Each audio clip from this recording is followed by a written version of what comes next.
नमस्कार दोस्तों, स्वागत है आप सभी का मेरे YouTube चैनल स्टेनो गुरु शिवा में। दोस्तों शुरू करते हैं आज की डिक्टेशन। विशिष्ट डिक्टेशन संख्या 31, गति 80 शब्द प्रति मिनट। स्टार्ट। जब हम इस स्थिति पर विचार करें तो हमें इस बात के बारे में निश्चित रूप से विचार करना होगा और यह ध्यान देना होगा कि हम सरकार के ऊपर जोर डालें कि इसका निदान इस तरह का हो जिससे रोजगार देना उसका एक ऐसा कर्तव्य बने जिससे वह बच के न निकल सके। जब यह अधिकार हमारा होगा तभी सरकार अपनी योजनाओं में आमूलचूल परिवर्तन की दिशा में बात सोचेगी। तो इसलिए मैं यह कहना चाहता हूँ कि आज जो स्थिति है इसके संबंध में हमें विचार करना ही होगा। हमने देखा कि निजी क्षेत्रों को राहतें दी गई हैं। निजी क्षेत्र की स्थिति यह है कि वह रोजगार दे नहीं सकता। अब हम उत्पादन क्षमता बढ़ाने की बात करते हैं।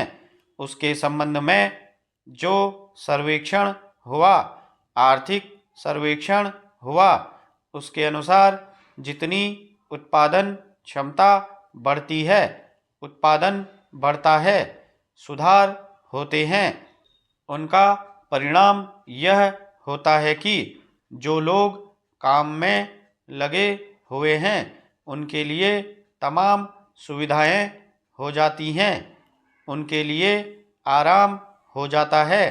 लेकिन उसका दूसरा परिणाम यह होता है कि नए रोजगार के दरवाजे बंद हो जाते हैं।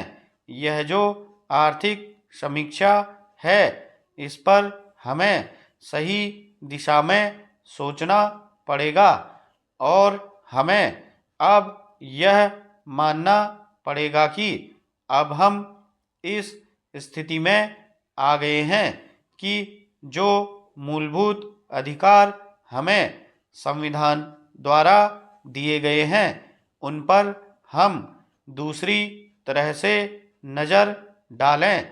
आज तक हमने संपत्ति के अधिकार को मूलभूत अधिकारों में माना है। मेरा कहना यह है कि यह भी एक कारण है, बड़ा कारण है, जिससे हमारी दिशा, हमारे दृष्टिकोण को बदलने में सहायता मिली है।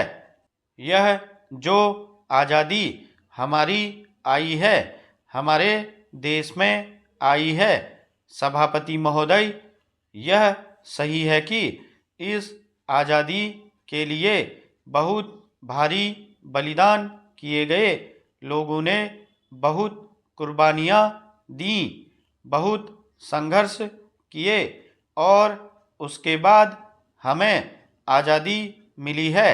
लेकिन इसके साथ साथ यह बात भी सही है कि आज़ादी समझौते की आज़ादी भी थी और जब हमको समझौते से आज़ादी मिली तो हमें कई बातों पर समझौता करना पड़ा।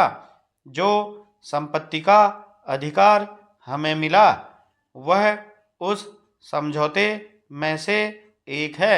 हमने जो समझौते उस वक्त किए थे उन पर पुनर्विचार किया, चाहे वह राजाओं के प्रीवी पर्स का समझौता हो, चाहे वह बैंकों के राष्ट्रीयकरण की बात हो, चाहे आईसीएस अफसरों को दी जाने वाली सुविधाएं हों।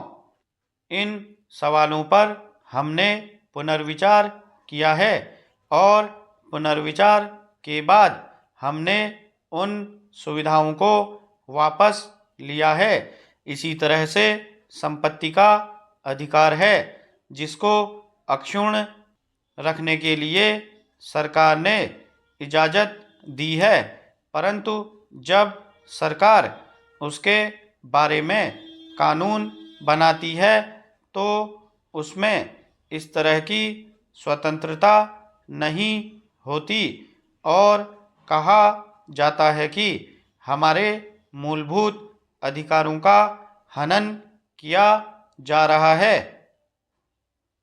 स्टॉप।